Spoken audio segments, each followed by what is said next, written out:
Hi, I'm Regan Robinson, your host of Future Fit, the only podcast unraveling the secrets of how the world's most innovative leaders stay future ready in a fast-paced world.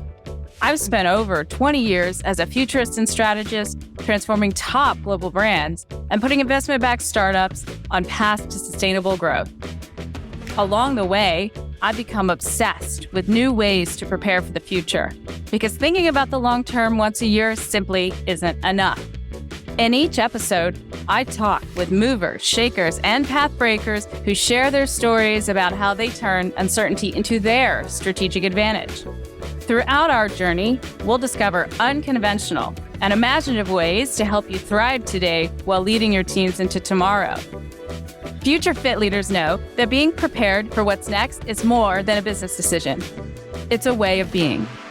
Let's venture together as we co-create a new future readiness playbook. The future can't wait, and neither can I. So, are you ready to get future fit? So today I am thrilled to welcome Kyle Bunch, also known as Bunch, a four-time founder and award-winning marketing and innovation leader who's devoted over 20 years to building products, brands, and businesses from idea to execution, all the way to exit and acquisition. Kyle has worked with the world's biggest brands and is the SVP and Client Partner at We Are Social, a global award-winning, socially led creative agency with unrivaled social media expertise. With over 13,000 people and with over 1,300 people in 19 offices around the world, We Are Social delivers a global perspective to clients like Adidas, Samsung, and YouTube in a time when social media is shaping culture. Kyle's work and thought leadership have been featured in the New York Times, The Atlantic, and Business Insider, and he's joined conversations on stage at South by and Advertising Week in New York, and at major universities like University of Chicago and the University of Texas.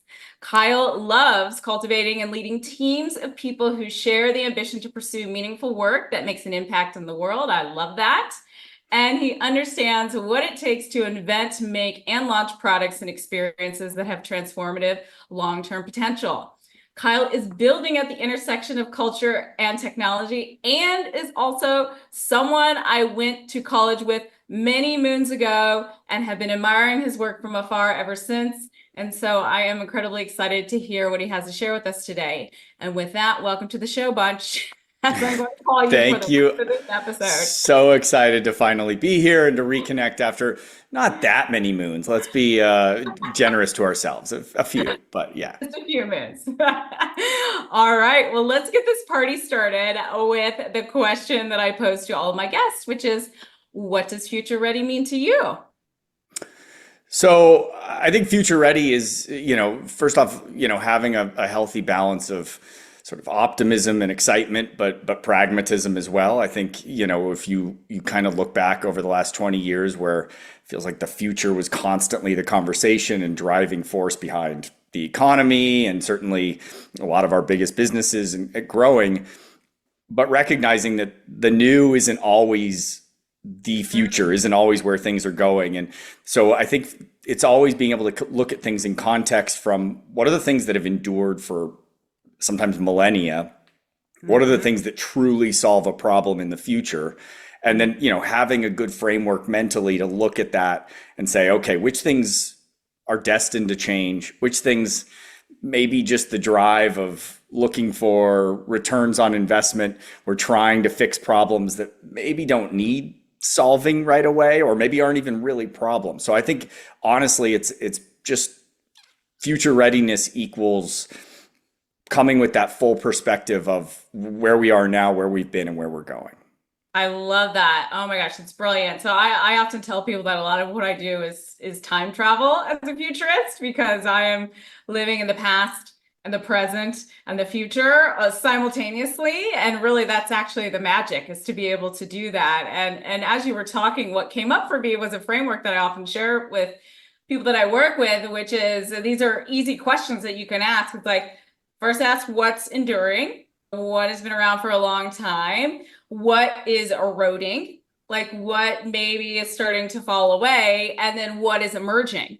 And so what are those new and emergent possibilities? And so I think, your articulation is really spot on, because it really is about having this multi-dimensional lens and perspective, and being able to take those and connect the dots, and start to imagine what's possible, because there is never just one future, right? There's many possibilities. And so I think that's something else that's really important for our audience to understand. It's futures. I love good alliteration, so I'm going to steal that. I like that and enduring, especially. Yeah, no, I think I'm sure we'll talk about it more, but I think along with that, and I know you feel the same way. It's actively using, right? It's learning not through just theory and all, but actually getting in and playing around with these things that promise to be the future. I think more and more now, looking through that lens of things maybe I spent a lot of time setting up, new apps, new things, and having it fall by the wayside, and now having come through that, looking at everything and going like, if I pour a lot of time into this and it doesn't go the way I want, have I burnt a lot of time? Am I able to take what I did and pull it forward, or do I maybe need to hold a beat, see how this goes? So I think it really is, having that full picture and getting in and sort of testing it, stress testing it by actually doing. Yeah, that's really, really insightful. Is what came up for me is, one, timing is everything, as in life and business, right? 100%. Amen. It took me many years, and actually a lot of psychotherapy, to actually in my own life and work, to have faith in the future and the possibilities. And just because I might not understand in the moment the work that I'm doing right now and how it connects to the future, at least getting outside my comfort zone and playing and testing and experimenting, and knowing that while some of it might be throwaway, there are going to be pieces of it that I actually can bring forward, and might even bring forward in ways that I didn't imagine. Right? Yeah, absolutely. And it's, I loved the way you were talking about before we started about just the title of the podcast, and looking at the future through this fitness layer, and I kind of extending that metaphor out. I sort of look at when we're all trying to physically get in shape, and that tendency sometimes to well, let me buy $200 yoga pants and a big expensive gym membership and all of this equipment. And it's you might want to start by just going for a walk every day and kind of laying that initial foundation. And I think, again, look at the sort of understandably, venture capital is a good place. You go raise a lot of money. You've got to invest that in certain places. Those businesses then have to go acquire customers and things. And so you start to understand that the natural flow is going to constantly get us to try to buy more things, to adopt more things, to try to fix every single problem with something new, versus what we might be able to do with the tools and the things we already have today. Absolutely. Absolutely. Well, and that's why I love imagination and intuition. And that's actually my approach to foresight, which is what we futurists do, is actually rooted in imagination and intuition more than data and insights. Of course, I look at those things, but I actually prioritize, because some of the world's best innovations came to be through imagination, where you are reimagining something, delivering something in a different context to a different audience. That's why I always say I'm I'm a futurist who's obsessed with history. I read a lot of historical nonfiction, because it is just a rich tapestry of wisdom, insights, learnings, opportunity, especially from a cultural perspective, which we'll get into in a bit. But it really is, there's so much knowledge there, and ways that we can, weave things together in a new way. I mean, Airbnb, the only thing that's new about that, right, is the technology, the delivery mechanism. People have been renting out their homes since the 1800s. Yeah, no. And if you look at so many of the successes that have endured from, the last 15, 20 years, most of them do fit that category, right? Just accelerating or kind of increasing the spectrum of possibility, of scale through technology, not introducing entirely new behaviors. I think that's really rare that ever happens, from, cars being faster horses and all of these different, kind of ideas. Yeah. And the imagination part obviously, fits with, luminaries, especially Steve Jobs, and sort of having a skepticism about data, because often you get in there and you realize is this data sound? Is the attribution model by which we kind of arrived at these insights true? Or are we kind of, I always talk about like sort of wrapping ourselves in like a gravity blanket or weighted blanket of, to feel secure and safe. But really at the end of the day, there's a lot of holes in it, So yeah, I love that. And I think, yeah, the intuition and imagination is exactly it. Yeah. Well, I always say data is only good in terms of, first of all, efficiencies and improvements, which are important. But in terms of envisioning what you're not seeing, or white space opportunities, which is going to be sort of the next area we're going to dive into, it's like that's only going to predict more. It's only extrapolating the past or the present into the future. It's actually not working from the future back. Well, and what's so scary, and scary, so dramatic, we were talking about like everything trying to be fear-based, but now you start getting into like generational innovation built on data and built on what can sometimes be a shaky foundation, to where now, I mean, with AI, we're getting into this sort of like synthetic data that's built off of the previous data to create a bigger sample set or user test faster. And you're like, I'm not even sure the data you're building off of it is totally sound, let alone whatever methodologies by which you're arriving now at synthetic data, essentially fake users, and sort of it just, again, it's important to look back, but at the same time, if we're looking back through a data lens and just building everything off of that, we're typically gonna, I've been reading a lot of Nicholas Nassim Taleb. A hard name. Reading, Anti-Fragile and different books, and just a lot of those models that are typically going to look at things as like the previous high watermark is as far as something could go, when we know over and over that's not going to be the case. And so I think so much of that is, you've got to really look at it and say, if you're not kind of combining some of that information, that harder information, with the intuition side, it can get to a really wobbly place in the future. Yeah. Well, and you said one other thing that I just want to emphasize when we were talking about Airbnb, which is the human aspect. Now, my personal POV is that technology is trendy, right? And it's more of a facilitator and a delivery mechanism. And so when I advise clients or leaders to think about opportunities, to me, it comes back down to the fundamental human truths, right? And what are those enduring needs? Like, start with the people, like that's always, whether it's your customer or whomever, that's always the place to start, because those are the more enduring problems and opportunities that can be solved. So you mentioned Steve Jobs. So speaking of Apple, so John Sculley, I don't know if you know who he Oh, yeah. is. All right. Well, so he was also, fun fact, creator of the Pepsi Challenge, which I could like nerd out on, like the Pepsi and Coke wars, like for days. That would be another show. But so he observed that the future belongs to those who see possibilities before they become obvious. And this resonates with me because it highlights the importance of what we're talking about: foresight, visionary thinking. And it's also about being proactive rather than reactive. Now, I know that we are social positions brands at the heart of culture, which we'll get into that more in a minute. But first, let's discuss opportunity spotting. So how do you approach spotting and making sense of future opportunities? And how are you using these insights to identify white spaces for your clients?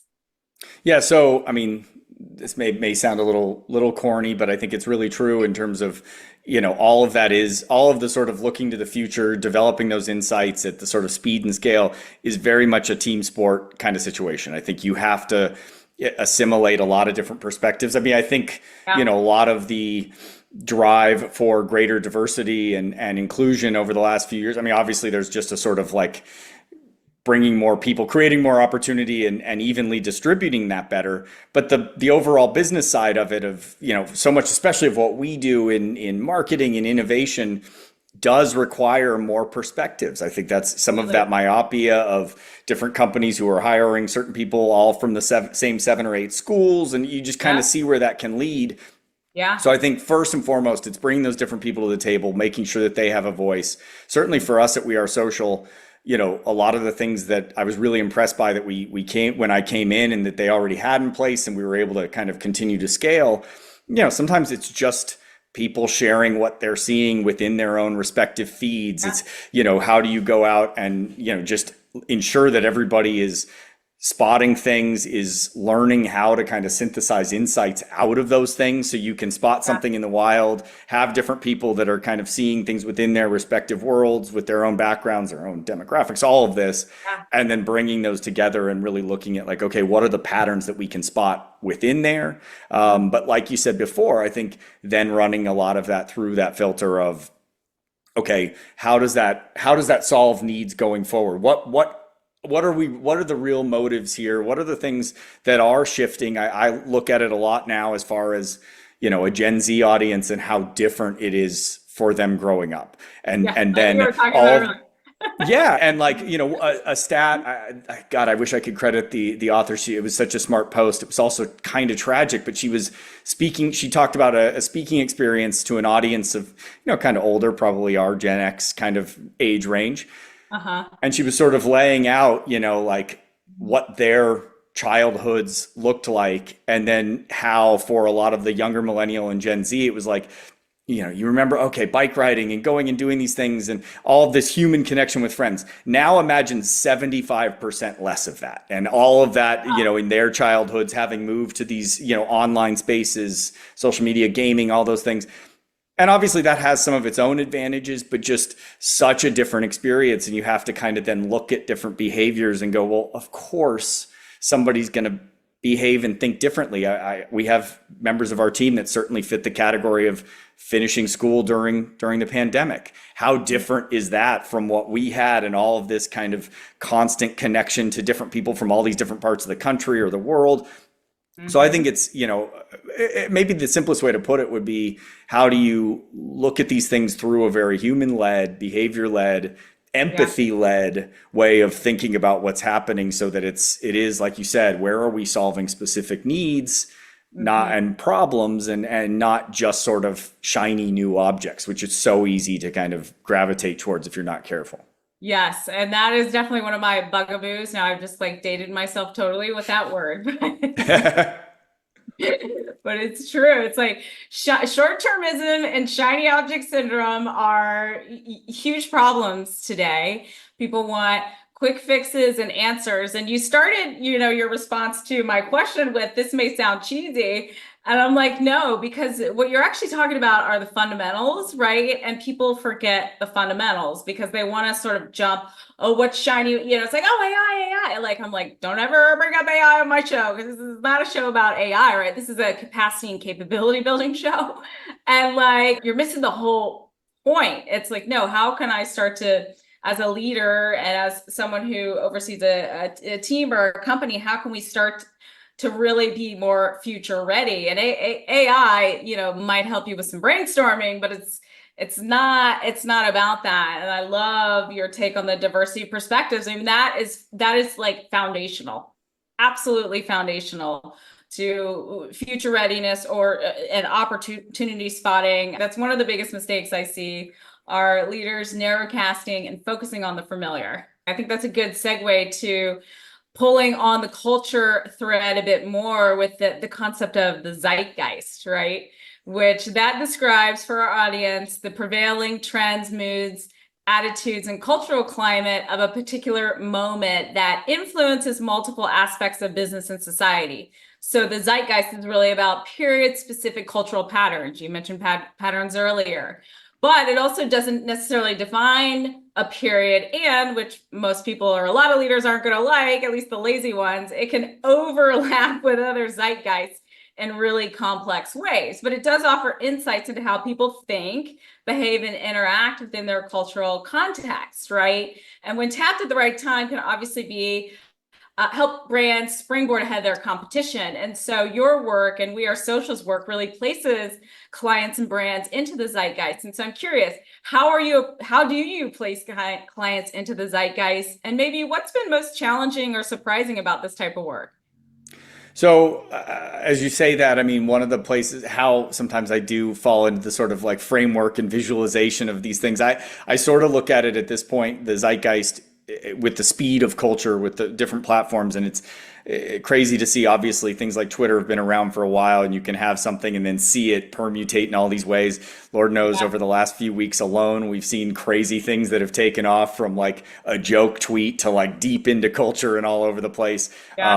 I'm loving RFK Jr. bear memes is like my current obsession right now, and like such an artful thing.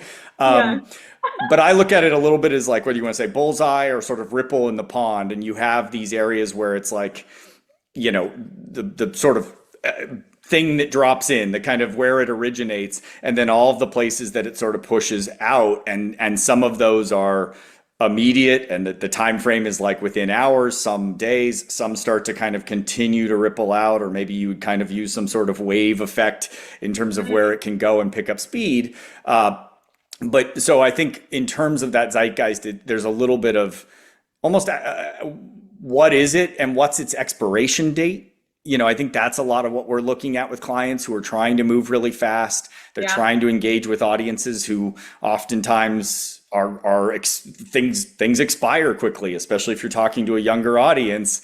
It's crazy the speed at which something can become uncool or just take on a different life of its own. And so what you might do about it day one versus what you might still be able to tap and be part of by day 5 is, you know, again, sort of constantly evolving. I think out of the Olympics, we've seen a lot of this, right? Where something happens and then it kind of maybe gets an Olympic athlete picks it up. So now it's got a whole new life of its own. And so, so I think, you know, what I really try to instill with our teams is, you know, let's keep looking at all those little things that are sort of in the center, or the quick ripples, but then let's try to really have that way to bring those together and you know, like you're saying, understand, okay, why are these things kind of taking off? I'm not going to go deep on Brat Summer, mainly because I feel like it's one of those that both makes me feel old and kind of ill-equipped to really dive into. But obviously that's one that has had some very short-term things and pops, but then has kind of taken on a life of its own. And just when people have been like, okay, this is tired, then it kind of gets another kind of remix of it. So I think ultimately it is sort of looking at what the spread, where the spread is going of these things, how it's kind of translating to, again, those sort of different fandoms and a prism of different ways that it can fan out.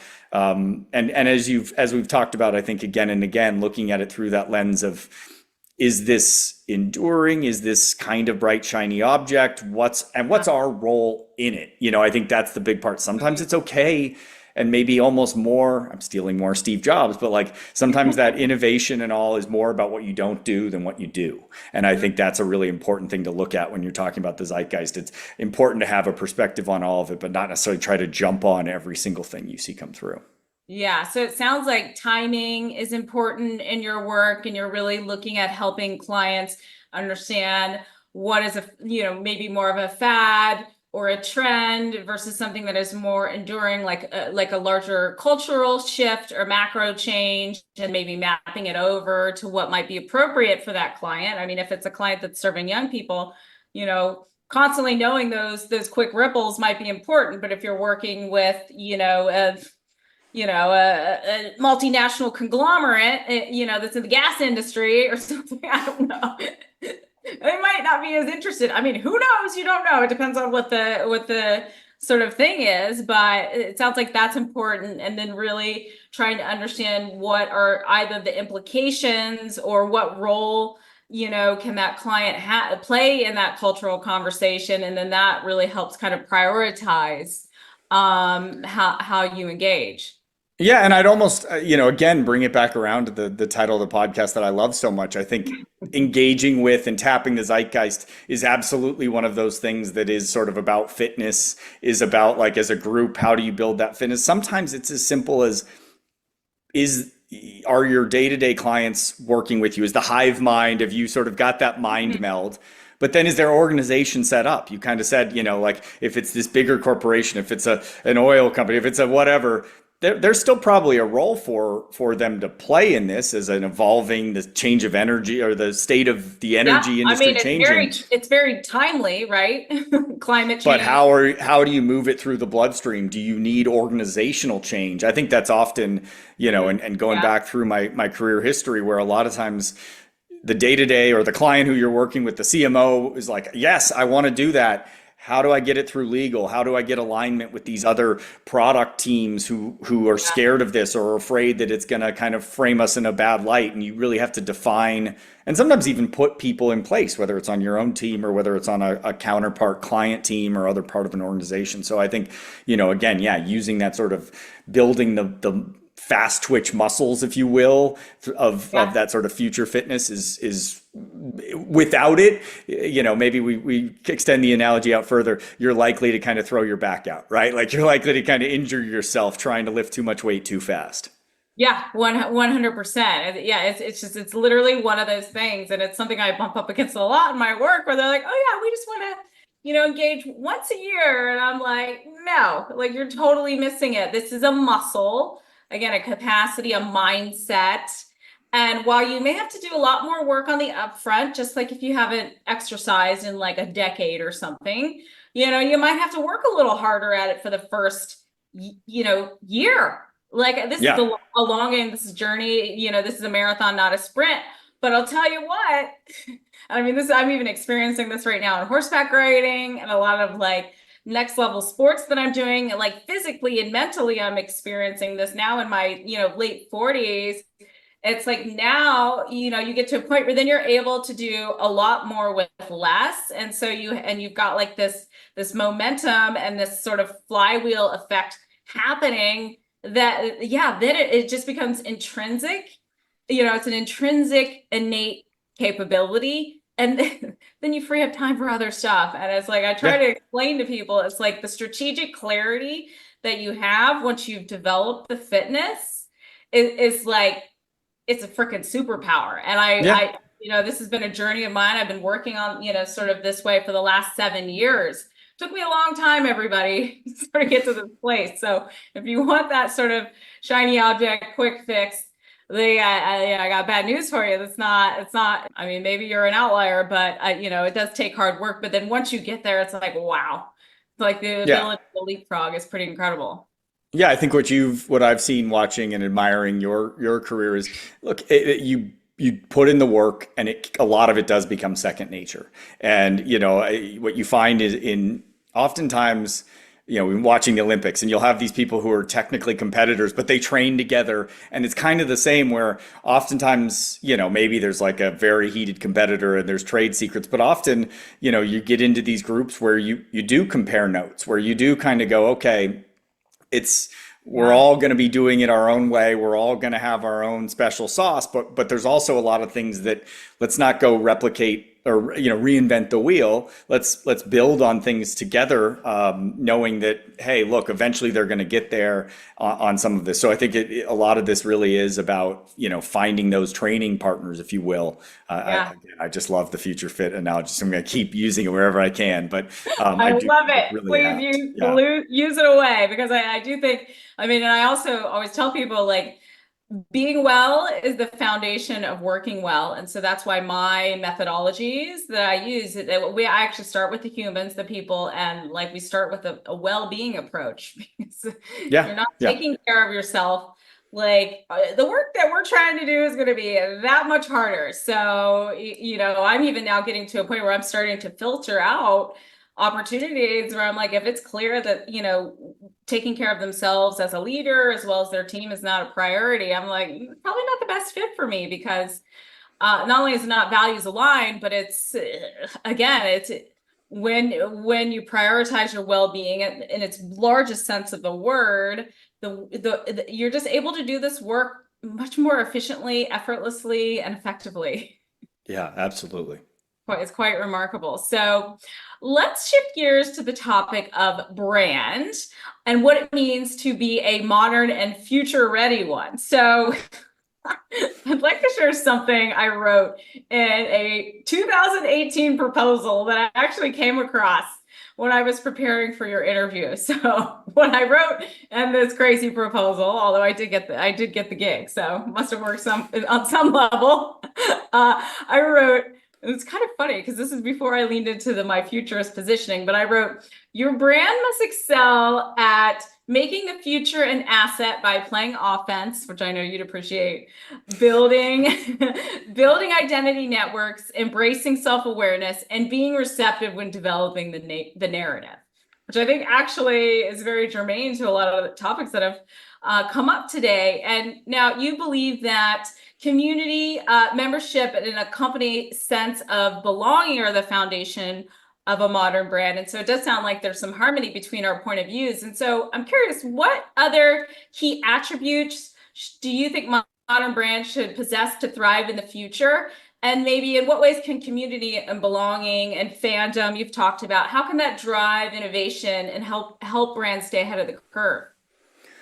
Yeah, I mean, look, the caveat or the disclaimer up front, I spent a lot of time in the sort of product and experience side of innovation. So for me, a lot of it is, always been that brand experience, whether it's an app or a digital product or the physical product, the retail stores. I'm got some dear friends down here at Yeti, who's one of Austin's great kind of local iconic businesses, and you look at just what the brand is able to stand for credibly, because they make indestructible coolers, because they make cups that genuinely help avoid tossing, a bunch of Solo cups in the trash. And so that gives them license to behave in different ways, to speak in different ways. So I think in an age where oftentimes can be naturally short-sighted because we have to make quarterly numbers or annual numbers, and we have to kind of hit some of those expectations of investors, we can shortchange some of those foundational things and then try to paper over them with how we talk and how we show up. And that's where you end up in the like Steve Buscemi, hey kids kind of memes and stuff like that.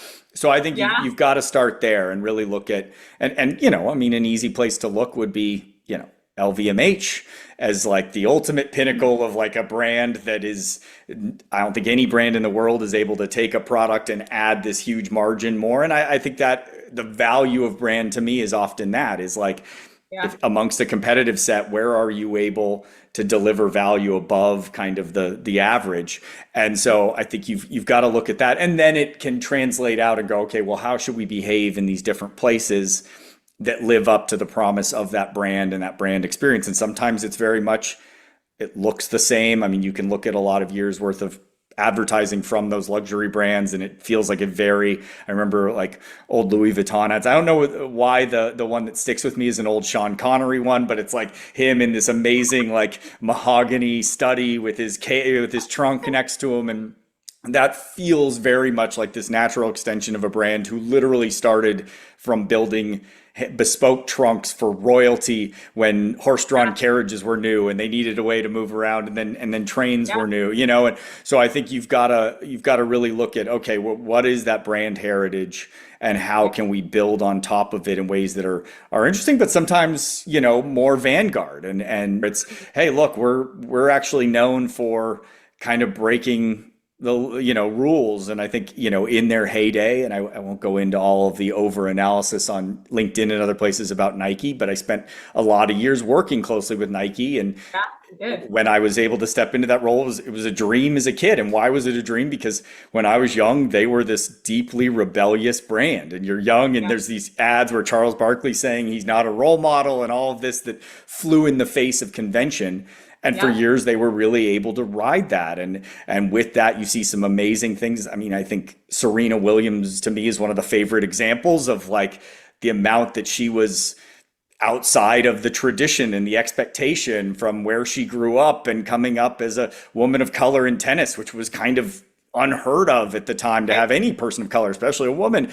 And so, that was so in keeping with what Nike's entire foundation was from the jump. And so I think that's where you can really open up this ability for the brand to then go into these places in a very natural way. It can show up to different parties and know exactly how to dress, know exactly who to talk to in the room. I think that's a lot of it. Yeah, well, it sounds like for you, it's, first of all, you have to nail the foundational aspects. Again, you have to take the time, you have to invest the money, the energy, whatever that is sort of nailing that. And then, with some of the examples that you provided are examples, these brands, they're long tail and they've been successful for a really long amount of time. And so they've been able to take what, their heritage and sort of project it into the future in a way that is enduring and that is still very it makes sense for who, it's not like, oh my God, what is this brand doing now?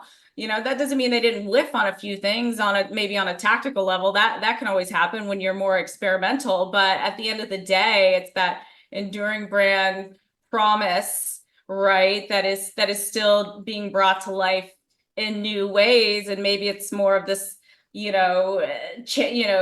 this sort of spirit of rebellion and challenging norms and being willing to or daring to explore uncharted territories, right? Because that curiosity kind of drives innovation and positions brands as leaders in cultural movements. And so I think some of the examples that you cited would be brands that actually that's sort of part of their DNA as companies, is they're willing to do that. And I think in some ways it's for a number of reasons it's harder than ever. There's just a lot of competition out there. There's a lot of different, but this sort of, creator and influencer led growing aspect of marketing. And, we do a lot of that, as you might imagine it. We are social, and we have sort of what we would call our sort of buzz building wing in the narrative group, who is very focused on influencers. And so we spend a lot of time really making sure that the brands, the individual brands, and those kind of collaborator brands that we align with are staying true to the brand. And at the same time that they're put in the appropriate spot. I think there's a real tendency sometimes to have those chase the immediate kind of gain of, oh, this person's audience and they can help us open up this other demographic. And before you know it, some of that core experience has been seeded over to these other personalities. And so like keep doing the LVMH. I just listened to a 3-hour podcast on it. So it's probably that. But like, where Tiffany and Co was able to get to the place where Beyonce and Jay-Z were the perfect kind of partners there. And for them, it was a mutually beneficial relationship in terms of having somebody like LVMH that you could trust as, not necessarily Tiffany as a standalone brand. So I think that mutual give and take, where you've got to find those brands that you're not putting all of your stock in somebody whose star may evolve. You're finding the right ways to curate that set of partners that will also be part of that brand experience today. Yeah, well, it's like, culture is co-created today. I mean, I think that's one of my big takeaways from our conversation. And it's like, so either you're a company that, rides that wave into the future, and even from an operational standpoint, you embrace this agility, that adaptability. That's why, as I said, I was like, the thing that I wrote about, what did I write? Being receptive when developing the narrative, modern brands are open to their adjacent possibilities. I was like, all right, that was pretty smart, Regan. Yeah, no, that's it. Was especially back then, we were ahead of the curve with that. And yeah, for us, I mean, it takes on these different forms. Somebody like YouTube that we work with, it's very fast, right? Who is a creator that's to the zeitgeist of the moment, and how do you kind of keep bringing those through, because you've got to show this diversity of different creators and different passions.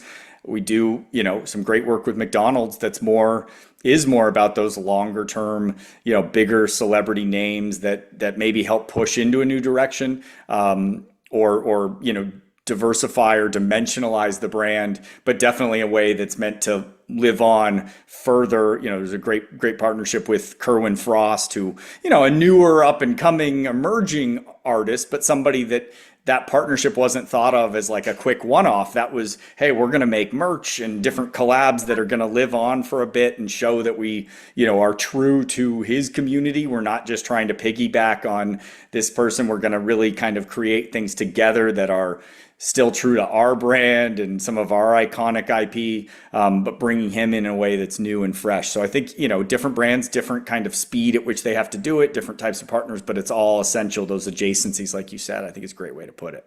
Yeah. So David Bowie once said that the future belongs to those who hear it coming. And I love it. Similar to the previous quote. I know, great quote, right? He's a brilliant man.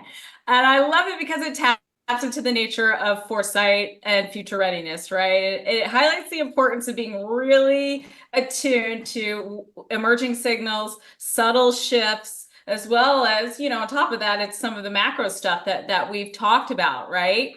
And I believe that with any challenge comes opportunity, and that some of the best innovations come when times are hard, right? But this work is not easy. The work of innovation, the work of positioning brands to ride the wave of the zeitgeist, but contribute in a positive way. This is not easy work. And so what gaps or difficulties are you facing when anticipating or strategizing for We Are Social's future? And what wisdom would you offer for leaders who are struggling with similar challenges?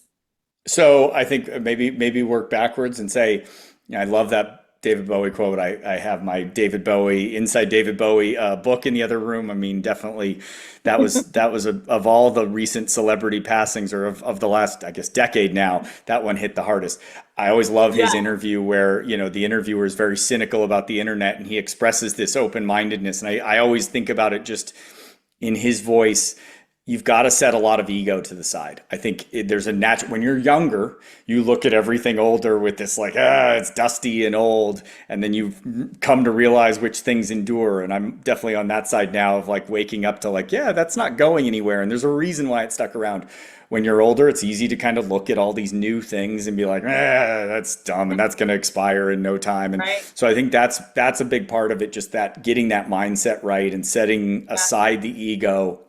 I think in terms of how we try to kind of prepare and navigate, it is probably a little bit of the same of, being rooted in the now, having some of that perspective on the past, but, also, and this is why I'm so excited about this moment, is look, the internet's getting a little weird again. Like we got into a place and all these different social platforms of, maybe different long-term value that they've delivered, but each of them transformative in their own ways, but also became huge businesses that went from, Whopper sacrifice and things that you could do that were really hacking the platform. I remember in early days of social where that was the thing, to, hey, here's the 12 formats that you have to play with. And a smaller canvas doesn't mean you can't be creative, but it really, a lot of that got very narrow and we all kind of got locked into the same few apps. And it finally feels like now we're in this place where even just the way people are using TikTok is a really great example, comes out of nowhere. You see it continue to evolve and take on new life. But I think now we're even seeing a return to weird websites and to like different things that just for a long time went away. And now people kind of embracing building more small sort of, niche social communities that are never trying to be huge. They're not raising venture money necessarily, or, writers who are just looking for direct subscriptions rather than advertising, rather than relying on third-party platforms. So I think it really is getting excited about what's coming. And as I said, sort of freeing yourself of a lot of that, ego, that sort of narrower thinking, always looking at like, how do I stay fluid? How do I stay flexible? So you can ride this kind of crazy new wave that I think we're at the early stages of. Yeah, well, that really resonates with me. I often talk about, especially when I do speaking engagements, around the role of fear and ego and how it is stopping your company from growing, not only stopping you personally, but also your company. Like that is one of my bigger missions as I talk about future fitness and the mindsets that are required. And I'll joke, I'm like, if everybody had maybe a psychotherapist and executive coach for at least a little bit, I think our company, I'm genuine when I think our companies, could be configured in a much different way. We'd look at growth in a different way. We could all go to working 3 days a week, which is the future, by the way, now with by AI. I've been saying that for about 7 years now, everybody. So even before 100% agree. I'm probably more in the like, well, it'll be a process. We'll get 4 days, then 3, but definitely right now, that fifth day feels often like there's diminishing returns, be it the Monday morning, Friday afternoon mix. And I think we'd all be a lot more productive and world could be a lot better with that 4-day work week everywhere. Yeah, absolutely. 100%. I love that you highlight that, because I do. I think it's having this beginner's mindset, right? And this curiosity and like just being open to the possibilities, I think is a really important takeaway for people as they think about, all right, how do I strategize or start anticipating what my company's future could be? And then the other thing you said is this sort of multidimensional perspective of sort of past, present, and future. And you don't have to know everything, right? That's impossible. Yeah. Start getting curious about some of it. That's a good starting point, right? Yeah, absolutely. A final question before you share where our listeners can find out more, find you. In your view, is preparing for the future more about managing risks or capitalizing on opportunities? I'm definitely a capitalize on opportunities person.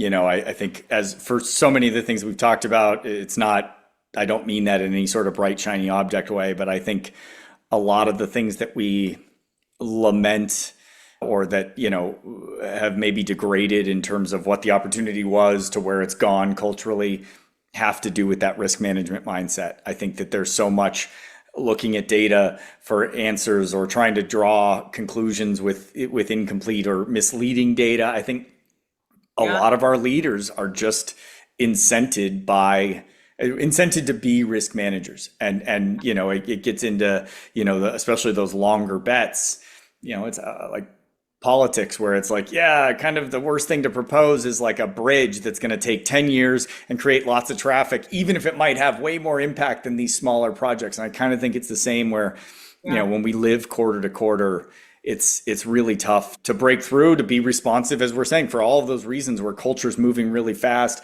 and people, want to see things that are responsive to where they are today, where they're going. That's really difficult to do if all you're focused on is the risk side and the downsides of that. Yeah. Well, what came up for me is this ambidexterity is mission critical. You have to be able to do both at the same time. You have to be able to hold conflicting pieces of information in your mind. This is a lot of the other things I help leaders like, no, both things can be true. Yeah, no, absolutely. And you're right. You still have to think about risk a bit. That you can't go completely, but I think, trying to keep that pie chart always tilted more towards the looking for opportunity is critical. Yeah. And with that, Bunch, where can people go to find out more about you and your work? Yeah, so that's always been, evolving for me. But I'm typically pretty active on, Instagram, Threads, a little less on Twitter these days, all at the handle Bunch. I was an early adopter, and there's a whole story for another time about the death threat I got from my Instagram handle once upon a time. It's a long story, but the perils of having like a last name that's short and is an actual word and not just a last name. So, but then I've also started an email newsletter that I call Sunday Bunch. It's at sundaybunch.email. Which it's I a weird domain, but it's it's a functional domain. So sundaybunch.email. Yeah, and yes, great. Thank you for being one of the subscribers here. Well, thank you so much for your time and your brilliant insights, Bunch. It has been so much fun. And I've learned so much from our conversation today. We've definitely got to do it again. I'm so glad we finally were able to make this happen, and definitely we'll do it again. If I ever spin up a podcast, you will be certainly one of the first guests on it. Oh, I love it. I love it. Thanks for joining us on this episode of Future Fit. If you're listening, you're probably future curious. So follow me in my newsletter on LinkedIn to keep the conversation going and share your discoveries with the Future Fit community. And if you enjoyed this episode, remember to subscribe, rate, and review Future Fit on your favorite podcast platform. Until next time.